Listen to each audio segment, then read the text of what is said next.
istiqomah ya Bu ya. Istiqomah setelah Ramadan ataupun istiqomah dalam kehidupan kita. Tetap konsisten itu gampang napa susah Bu? Gampang. Oh, santai mawon. Pokoknya santai, ya santai mawon. Ngaji terus niku angel napa gampang, Bu? Angel. Terus saged maos Al-Qur'an 1 juz terus niku susah napa susah? Oh, susah. Kalau Ramadan bisa, ya. Ramadan itu sebenarnya kan memang cinta sejati ya, Bu ya. Ramadan itu cinta sejati yang kita jangan lupakan, harus tetap gimana ya, kita nganggapnya kenapa cinta sejati, karena kalau di bulan Ramadan itu semua kebaikan bisa kita lakukan. 1 hari 1 juz bisa, khatam Al-Quran bisa, sedekah maksimal mungkin sebulan lebih dari 500.000 bahkan sejuta bisa ya. Buktinya jenengan ider gula niku itu kan banyak Bu, nggih toh? Iya. Ya kalau orang menilai setiap hari saya masukin paling kotak empat ya 3.000, 5.000. Itu kan setiap hari. Salat tarawih setiap hari 11 rakaat bisa, nggih toh? Poso nggih saged 30 sasi suwe banget ya. 30 hari bisa. Terus napa? Bangun sahur bisa. Ya. Kemudian apalagi? Baca Al-Quran bisa. Itu pas bulan Ramadan loh Bu. Yang tidak bisa kita lakukan selain bulan Ramadan. Bulan Ramadan itu mudah, tapi kenapa bulan lainnya itu susah? Ya. Dari sini konsisten kita di bulan Ramadan itu harusnya kita pertahankan. Walaupun susah tapi kita pertahankan. Bagaimana sih cara kita mempertahankan supaya kita itu tetap bisa konsisten, bisa komitmennya tetap berpegang teguh hatta ta'tiyal yakin. Sampai Allah menetapkan kematianmu sudah datang. Ya ini agak susah juga ya Bu ya. Kita tidak tahu iman itu yazidu wa yanqus. Iman itu naik dan turun. Kadang naik semangat banget tapi pas meletre ya Allah Bu angel nggih. Kalau pas semangat itu ngaji datang seminggu sampai 7 kali Bu. Loh kan sehari bisa sehari datang terus. Tapi ketika putur, ketika iman itu turun, blas Bu. Ayo Mbak ngaji. Mangka tos Mbak. Jenengan kok lama nggak ngaji Mbak? Jenengan kok lama nggak ngaji kenapa Mbak? Nggak apa-apa Mbak. Lagi malas saja. Nanti aja Mbak. Itu kalau pas naik, semangat Bu. Ya Bu ya, semangat mengalahkan ilmu. Sampai semangat setiap hari datang, sedikit kesalahan langsung ditegur, ini langsung ditegur. Tapi ketika iman turun, kenapa orang itu bisa naik bisa turun iman?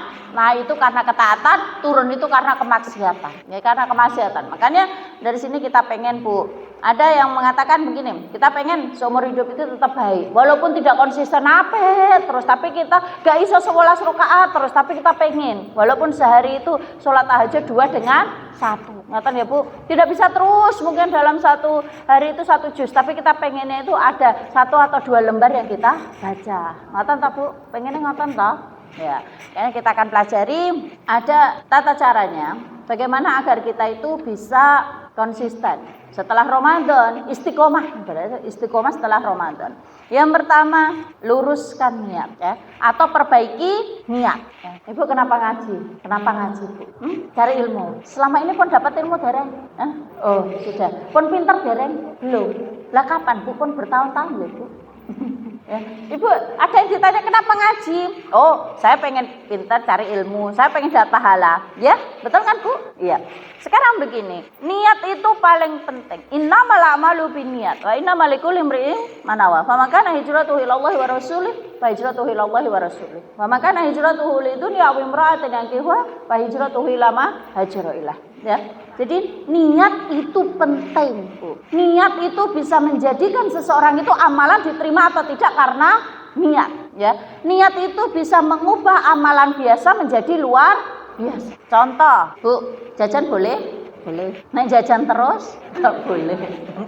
Jajan boleh. Tapi si A jajan. Saya pengen beli jajanan dia. Oke, niatnya 1. Yang B jajan, tapi niatnya yang B ini kasihan ada orang sepuh jualan. Saya tak ngelarisi. Oke ya? Ya, supaya mungkin ini sedekah saya ke orang itu niatnya adalah sedekah. Sama-sama dalam belanja, sama-sama jajan, sama-sama beli barang. Yang A tujuannya hanya membeli, dapat barang. Yang B, dia membeli tapi dengan niat adalah sedekah kepada yang penjual. Sama perbuatan, beda efek. Niku karena apa, Bu? Niat. Betul nggih? Iya. Kalau bapak-bapak seneng ngopi, ya bapak-bapak seneng ngopi. Ngopi hukumnya sunah. Boleh ya, boleh gitu ya. Boleh. Mubah. Ngopi oke, ngopi.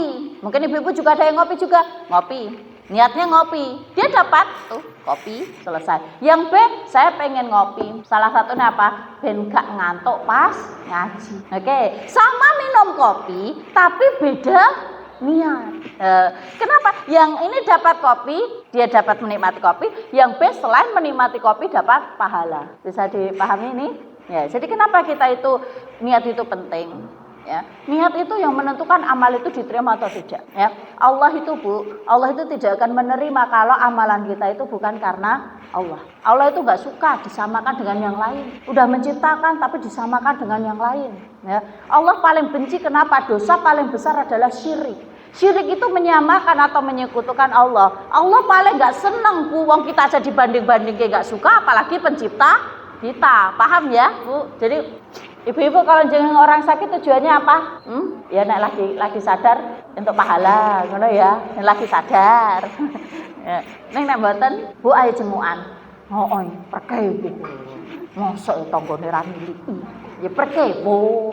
Sama perbuatannya tapi beda niat. Ngoten lho.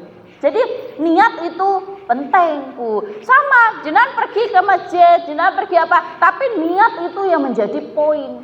Kalau kita pengen hijrah, kita pengen istiqomah, pertama luruskan niat. Kenapa saya pengen ngaji? Ya saya pengen dapat pahala. Entah apapun yang ada di pengajian, itu ya sudah anggap aja itu sebagai batu atau ujian. Misal kita datang ke pengajian, gak ada satupun yang mungkin negur gitu ya. Kita datang gak ada yang negur, kita pulang ya gak ada yang nganter ya.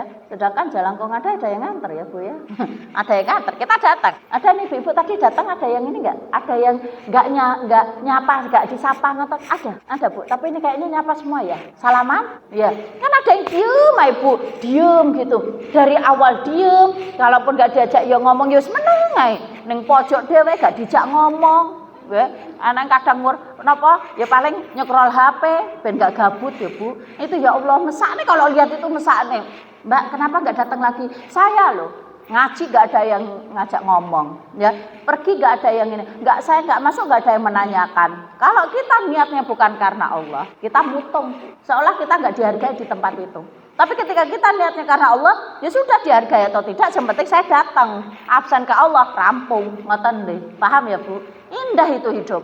Ketika jenengan meniatkan segala sesuatu untuk Allah, meluruskan, maka insya Allah indah. Ngaji ya, contoh ngaji. Jenengan ngaji salah satunya pengen jadi lebih baik. Tapi ternyata setelah ngaji masih ada komen yang mboten baik. Orang habis ngaji ya padha baik, gak eneng perubahan nih.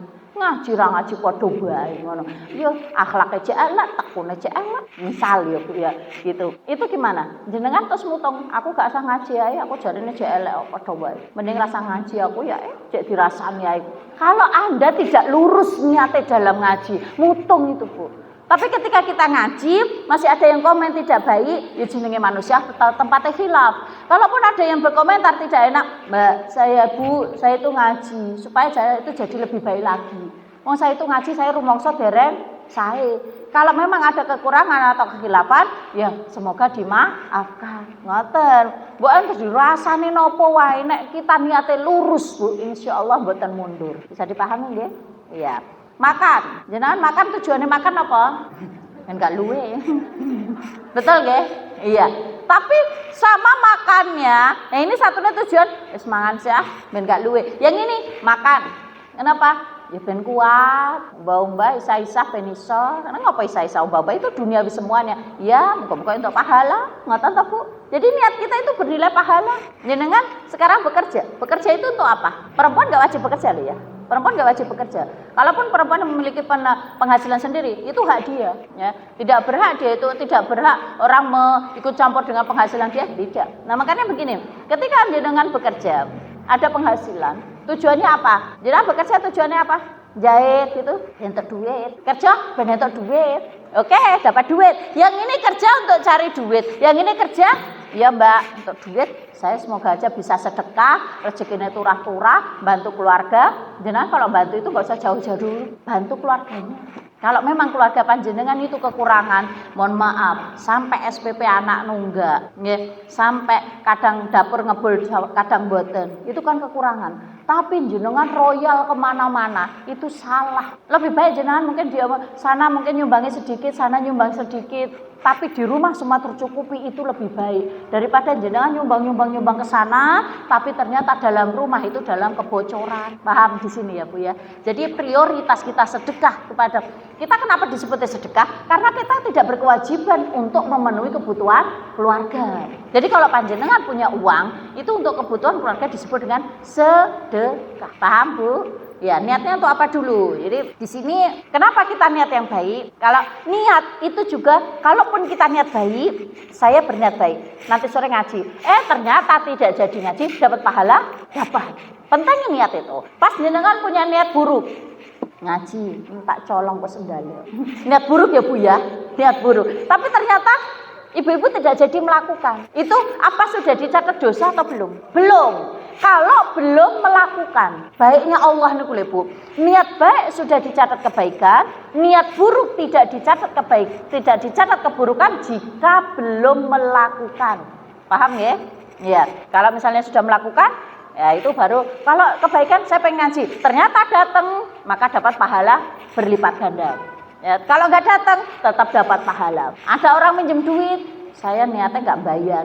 Dalam hati, niat itu, niat baru niat, nggak dosa dia. Tapi ketika dilakukan benar tidak mau membayar, baru berdosa. Bisa dipahami ya? Ya pentingnya niat. Niat kita, konsisten kita, komitmen kita, kebaikan adalah untuk Allah. Inna sholati wa nusuki wa mahyaya wa mamati lillahi rabbil alamin. Ya Allah, sholatku, ibadahku, sembelihanku, ya hidupku, matiku, semuanya untuk Allah. Hidup bukan untuk manusia, Bu. Hidup itu bukan untuk nyenangkan manusia. Karena kalau menyenangkan manusia itu mustahil. Jenengan nyenangke sak RT saged mboten? Ra mungkin. Nggih to, Bu? Enggak mungkin. Satu RT suka ke jenengan semua mungkin? Enggak mungkin. Satu RT benci ke jenengan semua mungkin? Enggak mungkin. Nggih kan? Itu namanya hidup. Kalau jenengan mikirnya hanya yang tidak menyenangin jenengan, kenapa dia benci ke saya, kenapa dia tidak suka ke saya, kenapa ini? Enggak usah dipikir yang ini, pikir saja bagaimana menyenangkan yang senang ke kita, gitu. Paham Bu? Kalau orang enggak suka ke kita, sebaik apapun kita tidak akan dianggap baik. Itu kuncinya ya. Jadi selagi kita dalam kebaikan, niatkan semuanya inna sholati wa nusuki wa mahyaya wa mamati lillahi rabbil alamin. Kula urip salat ibadah sampai mati kula nggih Allah. Wong niku menilai kaya ngapa hanya saya dan Allah yang tahu. Ngoten lho. Saya dinilai baik alhamdulillah, saya dinilai tidak baik ya semoga Allah mengampuni saya. Nggih muga-muga kula dadi wong apik. Ngoten mawon Bu. Nggih ta Bu? Karena menyenangkan manusia niku mustahil. Nomor dua, setelah meluruskan niat, yang kedua adalah menyempurnakan niat dengan usaha. Menyempurnakan niat dengan usaha. Niatnya jadi wanita solihah. Sudah solihah dereng? Iya. Saya itu nak ngomong mau sudah solihah kok sombong men. Nek ngomong belum solihah, jane aku ki juga melanggar aturan Allah. Jenengan baik napa dereng Bu? Nek ngomong baik engko sombong, nek ngomong gak baik deh banget temen. Ya. Gimana ya? Gini aja lah, penilaian kita tidak bisa menilai diri kita. Ya Bu ya, kita tidak bisa menilai diri kita. Tapi kita pengen jadi istri solihah, wanita solihah kan? Ya. Sudah ada usaha untuk menjadi solihah. Napa Bu? Salah satunya ngaji. Dirawangi ngaji lho, ilmune kadang ketinggalan yang masjid. Lah kok iso ilmune ketinggalan yang masjid? Jenengan nanti keluar dari masjid masih ingat mboten yang disampaikan? Enggak bisa. Yo lupa. Gini Bu, memang dalam pengajian itu Pengajian itu kan namanya mengkaji, mengulang-ulang. Ketika panjenengan tidak hafal dengan apa yang disampaikan hari itu, tapi bisa menerapkan, oh ini hukumnya baik, ini hukumnya buruk, ini nggak boleh, ini boleh. Itu sebenarnya ilmu sudah masuk ke jenengan. Paham ya Bu? Iya, jadi kalau misalnya aku udah kita ngaji gak eneng perbedaannya. Ada perbedaannya apa? Mungkin dulu jilbabnya sering mabur, sekarang mboten mabur, ya Bu. Paham mabur Bu? Mabur niku kadang nganggo, kadang ora. Ngono iki mabur. Nah, sekarang sudah mulai pakai. Itu berarti ada peningkatan, nggih. Terus dulu mungkin ngomongannya agak kasar, ikut ngaji terus mulai direm itu juga peningkatan. Walaupun disuruh nyebutkan dalil nggak bisa, tapi akhlak lebih baik ya. Pengennya jadi wanita solihah, usahanya salah satunya adalah ngaji, nggih ta? Ya. Ngaji itu pengennya lebih baik. Cuman begini, kalau yang kita ini dulu perbaiki dulu adalah sholat. Contoh sholat dulu aja. Pengen jadi baik, jadi wanita soleha, pertama sholat, betul? Ya, sholat. Ketika sholat, semua orang kan melakukan sholat 5 waktu, ya Bu ya. Ini namanya istiqomah itu bisa sedikit demi sedikit, step by step. Boten langsung, langsung kuabeh dilakukan kemudian larut hilang ngoten. Sholat, semua menjalankan sholat 5 waktu. Oke, sudah menjalankan sholat 5 waktu. Sekarang kita pengen jadi lebih baik. Berarti ditambah dengan sunnah. Ya, kenapa? Sholat sunnah. Sholat sunnahnya nggak usah yang aneh-aneh dulu. Sholat sunnah rawatib dulu. 2 sholat sunnah, 2 rakaat sebelum sholat subuh. Aktif dulu selama sebulan. Pun buatan salian aktif terus. Udah bisa mulai sebelum dan sesudah duhur. Kayaknya nggak bisa saya sebelum duhur itu agak berat. Jangan memberatkan diri. Nanti kalau terlalu memberatkan diri, bosen. Sesudah saja. 2 sampai konsisten terus selama sebulan 2 bulan. Udah toh Bu, udah nyentol nih ya. Tambah lagi setelah maghrib, tambah 2 terus sampai berbulan-bulan nyentol. Kan tadi wis subuh, nggih toh? Habis subuh terus duhur. Setelah itu maghrib, kemudian isya. Nah, kemudian dilanjutkan apa mulai kalau sudah konsisten selama bertahun-tahun lanjut ta napa niku tahajud dereng riyen Bu niku skala dhuwur niku tahajud napa duha ya duha enggak usah banyak-banyak dulu 2 dulu 2 niku sepekan ada 7 hari dia sepekan sekali niku udah sepekan sekali pokoknya setiap hari Senin saya harus duha Senin Kamis mungkin ya. Setiap Senin Kamis, akhirnya bisa tuh Senin Kamis, mulai ditambah Selasa. Gak usah banyak-banyak, dua dulu saja ya. 2 sudah mulai bisa, kemudian ditambah hari Rabu ya. Hari Rabu sudah bisa, mulai ini tambah terus sampai hari Ahad. Ini namanya apa? Konsisten, walaupun sedikit demi ngoten. Jadi kalau misalnya udah bisa, mulai lanjut tahajud. Tahajud itu gak usah bangun jam 2. Jangan jam setengah 3, jam 3 bangun, habis itu sholat tahajud subuh jam 7. Oh, malah bahaya. Malah wajibnya ditinggal. Nah, terus gimana? Bangunlah kalau misalnya setengah 5, bangun jam 4. Sholatnya berapa? 2 rakaat dulu. 2 rakaat dulu. Bacaannya panjang-panjang. Gak usah triokul aja dulu. Gak usah triokul dulu. Al-Falaq Al-Ikhlas, Al-Falaq An-Nas ya. Sudah Al-Falaq An-Nas niki konsisten tambah 1 witir. Niki jalani terus Bu. Sepekan niku ping 4 napa ping 3 pun pokoknya niki jam 4 bangun sampai jadi kebiasaan. Setelah jadi kebiasaan tambah lagi bacaannya yang agak dhuwur. Napa? Duha. Terus napa mulai al-insyirah. Nah, kan ada tinggi-tinggi Bu ya itu. Terus napa? Al-maun. Mulai lagi tambah jadi 4 rakaat. Tambah 1. Ini namanya konsisten. Tahajud, nggih. Kalau udah mulai jam 4 bisa bangun, mulai setengah 4. Begitu. Terus apa lagi? Ngaji.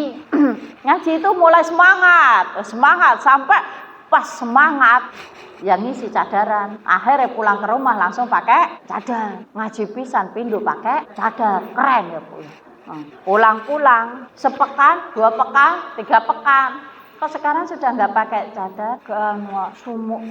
Yang kedua kemarin ditanyai hukumnya saya nggak tahu. Lah terus gimana? Iya, saya akhirnya gak pakai itu. Nah terus yang ketiga, saya dianu sama keluarga gak disapa. So keluarga ngomong, ninja. Akhirnya kena mental. Nah, terus apa yang terjadi Bu? Ya kan ini semuanya butuh ilmu Bu. Ya butuh ilmu. Ketika belum pernah, misalnya dulu jilbabnya masih sering mabur, ya sudah. Pakai jilbabnya bagaimana dulu? Yang penting paten dulu. Kalau keluar rumah pakai jilbab. Ngaten. Itu sudah mulai paten. Yang pertama itu mungkin dia dulunya pakai jeans, ya, dirubah tuh pakai apa? Rok. Nah, pakai rok. Nanti kalau udah mulai bisa roknya, lah jeansnya mana boleh pakai dalam rok. Gimana ya ceritanya ya? Pakai jeans, luarnya rok, jeans rok. Ya, mungkin. Lah terus gimana Mbak baju saya yang you can see? Pakai di rumah, dalam kamar, ya Bu ya. Iya, ini peningkatan ngaji itu. Jadi kalau pas datang langsung sekali, 2 kali, 3 kali, enggak apa-apa. Mungkin pertama datang sholatnya masih Senin Kemis, maksudnya itu duhur sholat, asar ora, ngoten. Enggak apa-apa, suruh datang aja. Wong jenenge ngaji niku supaya jadi lebih baik. Pertama enggak pakai jilbab, lama-lama pakai jilbab. Nggih toh Bu? Kemudian udah bisa berubah jadi rok, sudah mulai rok, lama-lama pakai gamis ya. Kalau enggak harus pakai gamis tapi longgar ngoten lho Bu. Bajunya longgar. Kemudian sudah mulai berubah sedikit demi sedikit menjadi baik. Itu namanya konsisten. Istiqomah. Walaupun orang mengatakan, Mbak jenengan perubahannya kok lama sekali. Saya ini berubah itu sedikit demi sedikit. Perubahan satu orang dengan orang yang lain itu berbeda. Ya, kalau dia langsung, dia lo ngaji sebulan, langsung dia pakai cadar langsung hitam semuanya, langsung itu dia. Proses saya lama, paham ya Bu ya? Jadi proses setiap orang itu berbeda. Itu masalah ngaji.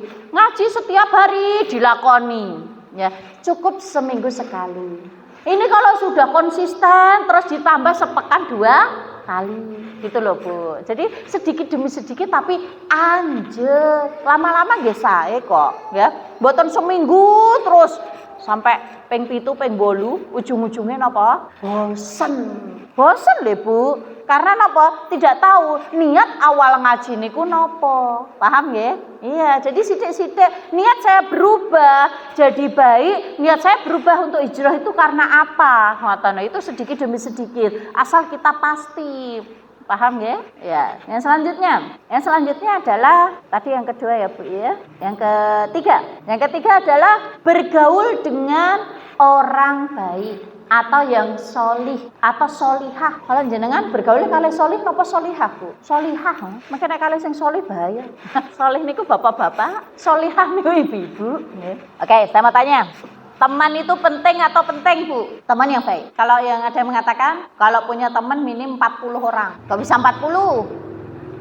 Jenengan udah punya teman 40? Oh banyak. WA saya chatnya banyak, ada 150 lebih, ada itu 400, 500 sampai ribuan. Ya, tapi di sini syaratnya temannya yang bagaimana gitu loh ya. Barang siapa memiliki teman 40 ketika meninggal dunia nih Bu, ketika orang meninggal dunia ada 40 orang yang menyolatkan dia, maka dia diampuni dosanya dan insya Allah masuk surga. Niki 40, tapi ahli tauhid, orang yang tidak melakukan kesyirikan. Jadi kalau jenengan punya teman pengajian itu dipegang. Masalah teman itu jane ya kudune kenal. Nah kula kalih jenengan niku kasing mboten kenal jenenge. Jenengan kanca kula mboten Bu? Kanca Bu, besti Bu ya. Dan kanca kula ya. Nah, mungkin tengah akhirat itu akan dipertemukan ya. Kalau misalnya saya kenal gitu, kenal dengan Ustazah dia gitu. Saya kenal beliau. Jadi kalau misalnya saya nyari besok di akhirat kenal. Tapi kalau ibu-ibu yang lain kan sebagian saya kenal, sebagian saya tidak, ya. Tapi saya hafal wajah jenengan. Ya, saya hafal jenengan. Nah, jenengan nganggep kula kanca mboten? Nganggep ya Bu ya. Heeh ya Bu ya. Mungkin nek kula mboten enten teng surga digoleki ya Bu ya. Nggih. Maka jenengan mboten enten teng surga kula goleki. Ya terus golek-golekan, ujung-ujungnya teng surga kabeh. Kan ngoten pengene. Iya, manfaat teman. Manfaat teman itu sangat ngepek sekali dalam kehidupan. Ibaratnya beras kali kerikil. Ini yang sering saya pakai umpama, karena paling gampang perumpamaan. Selain dari tukang tukang kelas kali tukang parfum. Jadi ngertos beras kali kerikil ya Bu. Beras itu kadang kecampur kerikil. Leres? Ya. Kalau beras itu kecampur kali kerikil, kerikilnya ini kerikil cilik-cilik itu loh Bu. Itu ikut kejual apa mboten? Ikut kejual nggih? Ya, ketimbang kan? Ya, ikut ketimbang. Jadi harganya ya mahal loh ya. Padahal kerikil loh ya. Mahal itu. Walaupun nanti pas masak dicuci. Nah, tapi ketika beras 1 genggam ini jatuh ke atas aspal barengan kali kerikil, kira-kira diambil mboten berasnya? Mboten. Itu disebut dengan teman baik dan teman yang buruk. Kalau ibu-ibu ada orang yang tidak baik, tapi dia berteman dengan orang baik, kira-kira dinilai baik atau tidak? Baik. Ada laki-laki, ibu-ibu atau ibu-ibu di masjid ikut ngaji, jenengan nilai baik atau tidak? Baik, padahal dia nyolong. Nunggu kesempatan, ada orang pergi semua, nggak ada orang pergi semua, dia nyolong. Tapi jenengan anggapannya kan tetap baik, betul ya? Iya, walaupun ngaji, tidak bisa baca Al-Quran. Tapi kalau orangnya sudah pakai jilbab, walaupun dia tidak sholat, tapi kalau pakai jilbab, jenengan menilai baik atau tidak? Baik, betul.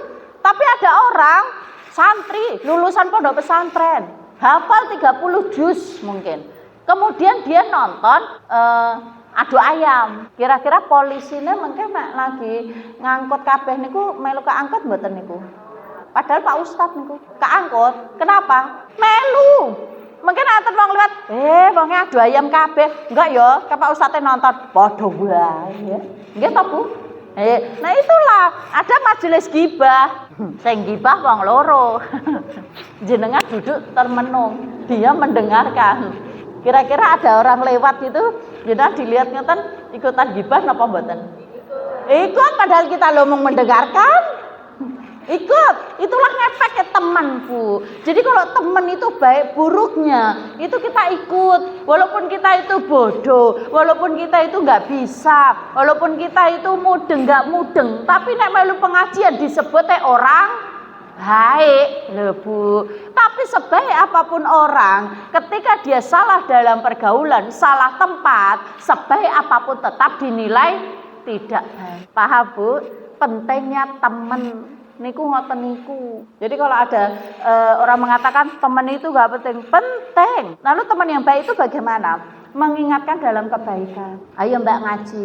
Yo Mbak, ngono ki gak boleh lho, dosa. Oh iya, nek cereweti men Mbak ngandani. Oh itu sebenarnya baik itu Bu. Tapi kalau teman gak baik, jenengan ajeng maksiat, jenengan ajeng napa, dibiarkan. Itu teman tidak baik ya. Itu. Terus apalagi? Teman, manfaat teman, mendoakan. Punya teman kan misalnya 40. Ya udah 40 toh Bu. 40 enten apa dereng niki? Kajian RT, kajian masjid niki, masjid nika kabeh. Ning masalah nek kula ngaku kanca jenengan itu kula diaku kanca ora aku lho masalahe. Jenengan kula ngaku jenengan kanca. Lah kula diaku kanca mboten. Nggih, gegek ning ngarep kula tok. Ngaku kanca ya Bu ya. Tenan ya Bu ya. Allah sebagai saksinya nggih. Jadi kalau ini nanti di akhirat walaupun kita tidak kenal nama, walaupun kita tidak tahu napa alamatnya, walaupun kita tidak tahu kesehariannya, semoga kita menjadi tetangga di akhirat besok. Tapi tetangganya di surga gitu. Paham ya Bu? Iya, itulah manfaatnya kita didoakan. Khususnya doa aja misalnya salam nih. Teman yang baik itu ketika salam, Assalamualaikum warahmatullahi wabarakatuh. Itu sudah salam. Masuk rumah, Assalamualaikum. Itu sudah salam. Jadi kalau punya teman yang baik itu saling mendoakan, jazakumullah khairan, barakallahu fiik. Ini udah mendoakan Bu. Jadi kalau misalnya kita punya teman minim 40 orang, lebih banyak itu kita hanya doa, ya Allah, ketika saya mati besok, semoga teman-teman saya, ya mungkin ibu-ibu atau bapak-bapak juga, asalkan temannya baik, nggih, teman dalam kebaikan Ibu, bukan teman dalam tanda kutip mau menyolatkan saya. Ngoten lho Bu, itu pentingnya konco, nggih, konco yang baik. Minimal salam, nggih, minimal salam, mengucapkan jazakumullah khairan, itu sudah doa. Kemudian apalagi manfaat dari teman yang baik? Dibangkitkan bersama kita. Almar'u ma'aman ahabba. Ya, orang yang berteman itu biasanya akan ditemukan. Besok kalau temennya senengane artis ya berarti koncone besok artis. Ya Bu, jangan pengen sinten koncone. Itu tokoh-tokoh opa Korea. Mungkin enggak apa-apa nanti saya sama Madonna enggak apa-apa. Nanti saya sama opa Korea enggak apa-apa. Wis konser ning neraka. Astagfirullah, naudzubillah summa naudzubillah. Kalau punya teman itu yang baik, semoga besok dipertemukan dengan teman. Kita mencinta Rasulullah, semoga kita besok bersama dengan Rasulullah. Semoga dengan kecintaan kita kepada teman, inni uhibbuki fillah. Aku mencintaimu karena Allah, bukan karena jenengan kaya, bukan jenengan tenar, bukan karena jenengan cantik, tapi saya mencintai engkau karena Allah, gitu ya. Terus apalagi memiliki teman yang baik itu memiliki akidah yang lurus, ya. Memiliki akidah yang lurus, jangan yang sesat Bu. Contoh sesat gimana? Orangnya seneng ke dukun, jenengan mesti ikut napa mboten? Mboten. Ketut Bu. Ayo Mbak Takja. Nanti ngene Pak Kiai. Padahal Pak Kiai ini saya loh, Pak Kiai itu saya kasihani kadang. Dukun itu disebutnya Pak Kiai. Pak Kiai itu seorang yang baik ya Bu ya. Ayo ke tempatnya Pak Kiai. Padahal itu dukun. Nah, jenengan mungkin disuruh nemeni. Lama-lama akan tertarik Bu. Ada teman kita misalnya seneng ngomong jelek gitu. Ikut Bu. Seminggu yang akan datang, sebulan yang akan datang ikut. Kita misalnya ketemu orang yang jarang ngaji gitu. Males ngaji. Lama-lama kita kayak ikut kok Bu. Ya, jadi kita memiliki teman itu kalau ini yang baik, akidahnya yang lurus, ya, manhajnya yang benar. Ampun teman senengane neng dukun melu, senengane mendem dijak itu konconane senengane ngomong elek ikut-ikutan. Mbak jenengan sempetnya aku gak ngefek. Suul khuluqi yuk di akhlak buruk niku nular. Senengane jipuke melu colong jupuk, senengane ngomong elek melu omong elek. Jenengan mboten krasa, kita nggak terasa di apa ini ya, dipengaruhi itu mboten krasa. Kayak jenengan pas ngaji ngeten iki napa sadar kula pengaruhi? Kan saya mempengaruhi jenengan, Bu. Jenengan sadar mboten dipengaruhi? Sadar kalau pengaruh baik terima, tapi kalau pengaruh buruk ya, Mbak hati-hati. Napa? Ngene iki yo Mbak yo. Ngene iki biasanya arek ana musibah. Tek ngerti. Lah iya, anak manuk yo kan. Oh, po. Iya dek ben critane ngono kuwi ya. Mulai. Mau enggak mau kita ikut percaya, ya. Terus teman yang baik lagi apa, Bu? Taat ibadah. Jangan ahli maksiat. Senengane rasa-rasan, lho senengane rasa-rasan nang piye? Ya sudah nek sing seneng rasa-rasan ngaleh. Aja aku mau ngrungokne, awale ngrungokne, berapa hari kemudian tekon, "Lah piye?" Lho mulai sesuk malah dadi ratu gosip. Itu gak krasa nggih Bu, gak krasa. Cuman boleh gosipi boleh Bu. Tapi gosip yang baik, boleh. Sampai fitnah jangan. Yang selanjutnya, memiliki sifat zuhud. Ini teman yang baik itu memiliki sifat zuhud. Zuhud niku napa? Zuhud itu mengambil yang penting, meninggalkan yang tidak penting dunia. Dan ini maksudnya zuhud niku tidak ambisi pada dunia. Jenengan punya teman, temannya ini ambisi dengan dunia. Kira-kira keikut apa tidak, Bu? Keikut. Koncone gonta-ganti HP, ayo. Aku ganti HP Pro Max 11. Sana langsung Pro Max 12. Kono Pro Max 13. Jenengan ngombe Pro Max. Lah kenapa? Ya karena memang kono tuku pit anyar, sehingga kita aku yo pengen ngono. Nggih to, Bu? Kono klambi baru, sono penghasilan suaminya gede, sini gede. Akhirnya kita enggak bersyukur. Ini ambisi terhadap dunia. Ayo Mbak ngaji. Oh enggak, kita harus begini. Obrolan itu tergantung dari temennya. Nek niki sing diobroli masalah emas terus, ya Bu. Ini emas. Niki mestilah ya ra mungkin ra ngobrol emas. Mesti kan melu, betul Bu? Iya. Nek niki obrolannya tentang ilmu, ini tentang ngaji, kita ikut. Tapi ketika kita sudah obrolan ambisi tentang dunia, ya. Kalau punya teman yang ambisi mau dunia, kita enggak akan nggak akan tenang hidup. Yang kedua kita itu nggak akan nggak akan puas dengan kehidupan kita. Ada seorang yang dia itu ngeten, saya keluar bersama dengan teman, pakai baju bagus, gitu ya. Saya merasa baju saya itu sudah bagus. Ketika kumpul dengan teman, ternyata baju saya tidak bagus. Di antara mereka, akhirnya saya mikir, besok kita keluar pakai kendaraan. Saya pakai kendaraan yang paling bagus. Ternyata kendaraannya kalah sama temennya. Besok lagi mikir, saya besok harus apa lagi, sibuk dia mempersiapkan. Tiba-tiba dia mikir, saya pengen gaul sama yang biasa saja. Dia masuk ke situ, dia merasa apa Bu? Paling beruntung, bajunya paling bagus, terus kendaraan dimiliki paling bagus. Karena dia salah pergaulan. Yang ini dibahas sosialita terus, harta terus. Yang ini dibahas tentang keakhiratan. Jadi beda. Kalau jenengan cari teman yang baik itu jangan yang ambisi dengan akhirat. Jangan dunia terus Bu. Mumet kan. Apalagi kalau kita golongan menengah ke bawah. Golongan mainnya sama menengah ke atas. Remuk. Paham Bu? Ya. Apalagi yang berbaju islami. Ini penting. Ibu-ibu kalau gaul, nyari teman gaul bajunya yang islami ya Bu. Jangan baju you can see my ketek jenengan. Jak main. Mbak, jenengan loh pakai baju cadaran kayak ngono, mainnya kayak bajunya begitu. Ya nggak apa-apa, yang penting saya nggak keikut. Alah nggak keikut itu lama-lama jenengan dicapai ya nggak baik. Betul tak Bu? Iya, tadi loh Bu, salah gaul itu juga akan mempengaruhi predikat kita, ya. Cari teman yang baik, islami bajunya, ya. Islam bajunya itu ya pakai jilbab. Walaupun nama jilbabnya masih mampu segitu, nggak apa-apa. Mungkin mampunya segitu, ya. Ngaji, cari teman ngaji. Karena hidup itu bukan menyenangkan manusia, tapi kita hidup menyenangkan Allah dan untuk mencari pujian Allah. Gitu ya Bu. Semangat konsisten, semangat dalam kebaikan, istiqomah dalam kebaikan. Sitik anjek lebih baik daripada okeh tapi meletre akhirnya. Paham ya? Ya. Satu, niat yang lurus. Yang kedua, usaha untuk kebaikan itu. Ya. Niatnya wes niat lurus berarti ya diusahakan. Ya. Yang ketiga, cari teman yang baik. Itu saja yang bisa saya sampaikan. Kurang lebihnya mohon maaf. Kita tutup dengan hamdalah dan doa kafaratul majelis. Alhamdulillahirabbil alamin. Subhanakallahumma wa bihamdika asyhadu an la ilaha illa anta astaghfiruka wa atubu ilaik. Assalamualaikum warahmatullahi wabarakatuh.